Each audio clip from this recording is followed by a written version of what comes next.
Міліцыя ў межах крымінальна-працэсуальнага кодексу правярае менскую калядную краму на вуліцы Кальцова. Пра гэта гаворыцца ў адказе адміністрацыі савецкага раёну сталіцы, які ў сваім тэлеграм-канале распаўсюдзіла прапагандыстка рускага міра ў Беларусі Вольга Бондарова. 14 лістапада яна ды і іншыя прапагандысты абрынуліся на гандлёвы аб'ект з прычыны продажу ў ім ялінкавых шароў з выяваю Ларысы Геніюш. Бондарова напісала данос у міліцыю, у якім назвала беларускую паэтку нацысцкаю злачынцаю, бо Геніюш падчас Другой сусветнай вайны была генеральным сакратаром ураду Беларускай Народнай Рэспублікі. У выніку калядная крама была вымушаная зняць прадукцыю з продажу. Зрэшты, не дапамагло. Гандлёвы аб'ект не працуе і апячатаны. Гэта не першая атака на памяць Ларысы Геніюш, чыю творчасць вывучалі ў школах у канцы мінулага і ў пачатку гэтага стагоддзя. Сёлета прапагандысты сарвалі вечар памяці паэткі ў Менску, а 2 гады таму Бондарова дамаглася да монтажу помніку Ларысе Геніюш, усталяваным на ейнай радзіме ў Зэльве. Дзве кампаніі мусяць сплаціць вялікія штрафы за дачу хабару былому першаму намесніку кіраўніка беларускай чыгункі Пятру Дулубу. Экономические суды Минской области и города Минска подвергли предприятие взысканию в виде штрафа в размере 100% от суммы переданных средств, то есть около 270 тысяч рублей и 1 200 000 рублей соответственно. Это на сегодня самый большой размер взысканий, которые применили суды республики за подобное правонарушение. Судебные решения вступили в законную силу. Важно понимать, что теперь право данных предприятий на участие в государственных закупках ограничено. Дулубу сёлета ў жніўні прысудзілі 11 гадоў турмы і штраф 210 000 рублёў за атрыманне хабараў. Згодна з матэрыяламі справы, ён за незаконнае ўзнагароджанне заарганізаваў транзіт вугалю з Казахстану ў Польшу праз тэрыторыю нашай краіны, пралабіяваўшы інтарэсы прыватнай кампаніі. Акрамя гэтага, атрымліваў хабар за спрыянне ў наданні камерцыйным структурам у карыстання вагонаў, якія належаць БЧ. Сума хабараў у прыгаданых эпізодах склала прыблізна $600 000. Агулам жа у былога дзяржаўнага топ-менеджера сканфіскавалі больш за $2 800 000 і 300 000 еўраў. Блога следчага з Нясвіжу Олега Гурына засудзілі ў справе Гаюна, паведамляе выданне «Наша Ніва». Суд адбыўся яшчэ 3 лістапада.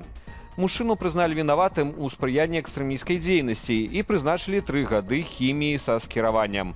А вось жыхару Ельску Віталю Каваленку прысудзілі 3 гады калоніі ўзмоцненага рэжыму. Гомельская вясна паведамляе, што вырак таксама звязаны са справаю Гаюна. Беларускі Гаюн – маніторынгавы праект, які адсочваў ваенную актыўнасць расійскіх і беларускіх войскаў. У пачатку лютага 2025 года сілавікі атрымалі доступ да чату з ботам праекту. Пасля гэтага Гаюн абвясціў пра спыненне працы. Праваабарончаму цэнтру «Вясна» вядома прынамсі пра 124 фігуранты справы Гаюна, якіх змясцілі пад варту. ДТЗ са смяротным зыходам у Менскім раёне. На 6-м кіламетры дарогі Н-8964 па Перня-Радашковічы 25-гадовы кіроўца цяжкавіка Шахман наехаў на мужчыну 1983 года нараджэння, які ляжаў на паласе руху. У выніку мужчына загінуў на месцы. Паводле папярэдняй інфармацыі ДАІ Менскай вобласці, загінулы не быў абазначаны флікерамі, а на дадатак быў моцна п'яны. Суд Варшавы пастанавіў завочна арыштаваць 2 грамадзянаў Украіны, падазраваных у актах дыверсіі на польскай чыгунцы. Яны цяпер могуць хавацца на тэрыторыі Беларусі. Вядучы пракурор у справе Артур Казноўскі заявіў пасля паседжання, што следства мае доказы датычнасці Александра К. і Евгенія І. да падрыўных дзеянняў. Ён падкрэсліў, што іхныя ўцёкі ў Беларусь прыкметна ўскладняюць аператыўную працу, аднак Польша працягне юрыдычныя працэдуры, у тым ліку магчымы міжнародны вышук. Беларускаму МЗС перадалі ноту аб выдачы падазраваных. 2 акты дыверсіі на чыгуначным шляху Варшава-Люблін адбыліся 15 і 16 лістапада. Гэтая лінія, сярод іншага, галоўная для дастаўкі вайсковых грузаў ва ўкраіну. Польскія праваахоўнікі тады заявілі, што галоўным выканаўцам удалося хутка пакінуць тэрыторыю краіны і выехаць у Беларусь. Аднак былі затрыманыя некалькі іхных памагатых. Украінскія антыкарупцыйныя органы НАБУ і САП праводзяць ператрусы ва ўрадавым квартале Кіева. Выданне «Украінская праўда» сцвярджае, што ператрусы праходзяць у кіраўніка офісу прэзідэнта Андрэя Ермака.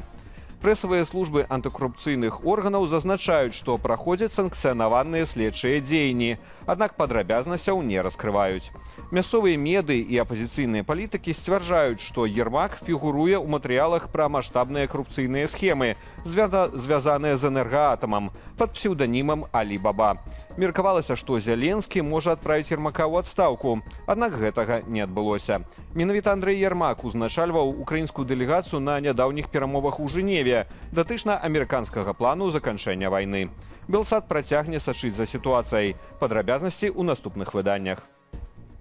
На саміце АДКБ у Бішкеку Лукашенка ў інтэрв'ю расійскім СМІ палохаў новую вайною, жаліўся на мілітарызацыю НАТО і пагражаў Уладзіміру Зяленскаму. Гэтыя заявы мелі аднаго адрасата – Уладзіміра Пуціна. Каментар палітычнага аглядальніка Віталя Цыганкова ў эфіры студыі Белсат. Пасля таго, як ён нешта зробіць, ці там атрымаюцца яго на заходнім накірунку, ці з амерыканцамі, ці з палякамі, нешта хоць мінімальнае, там адкрыецца мяжа, нешта умоўна, што можна назваць вылепшэннем. Пасля гэтага ён альбо в інтэрв'ю расійскім СМІ, альбо на тэрыторыі Расіі адразу празмерна аж нагаворыць нешта такое прарасійскае, каб, не дай Божа, Пуцін не падумаў, што ён там нешта кудысьці пераабуваецца, ці там здраджвае. Ён лішні раз, так сказаць, гэтую позу прымае, такую падначаленую. Амаль 600 кіламетраў і 7,5 гадзінаў у дарозе. У Беларусі неўзабаве запусцяць адзін з самых працяглых у нашай краіне аўтобусных маршрутаў. Ён будзе курсаваць з горадні ў Гомель праз Шучын, Ліду і Бабруйск, а таксама ў зваротным кірунку. Пакуль перавознік плануе толькі 2 рэйсы на тыдзень – у пятніцу і нядзелю. З горадні аўтобус будзе выязджаць а 5 гадзіне раніцы, з Гомля а 18:10. Абяцаюць, што аўтобус будзе мець усе неабходныя для працяглай паездкі опцыі. Кошт квіткоў складзе 70 рублёў. У Менску аднавілі рух праз Свіслаж у мікрараёне Чыжоўка. Мост на вуліцы Галадзеда быў закрыты на рамонт з 10 траўня. Адкрыць яго планавалі 13 снежня, аднак зрабілі гэта хутчэй.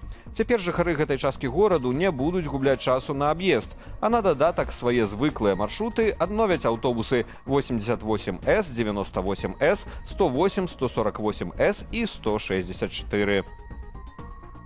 37-гадовага гарадзенца абурылі аўты, прыпаркаваныя непадалёк ад смеццевых кантэйнераў у двары на праспекце будаўнікоў. Мужчына дзеяў радыкальна. Ён некалькі разоў цягам паўгода наўмысна псаваў легкавікі, заклейваў замкі ды замазваў капот і лабавое шкло. Агульная шкода склала 3000 рублёў.